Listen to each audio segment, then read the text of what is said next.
Tiga pemain muda PSM Makassar kembali dipanggil untuk memperkuat timnas U19. Mereka adalah Muhammad Rafli Asrul, Edgar Amping, dan Ricky Pratama.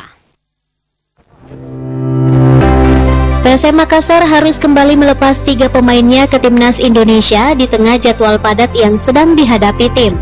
Tiga pemain PSM yang mendapat panggilan timnas U19 yakni gelandang muda Muhammad Rafli Asrul, bek sayap Edgar Amping, dan penyerang Ricky Pratama. Mereka akan mengikuti pemusatan latihan timnas untuk persiapan menghadapi kualifikasi Piala Asia U20 yang akan digelar pada 2023 mendatang. Rafli Asrul dan dua pemain muda PSM lainnya kemungkinan baru akan bergabung bersama timnas setelah PSM melakoni laga final zona ASEAN Piala AFC 2022. Tiga pemain muda ini memang jarang mendapat menit bermain selama PSM dilatih Bernardo Tavares. Dipanggilnya mereka ke timnas diharapkan bisa menambah jam terbang ketiganya. Wahyu Saputra, Slebes TV.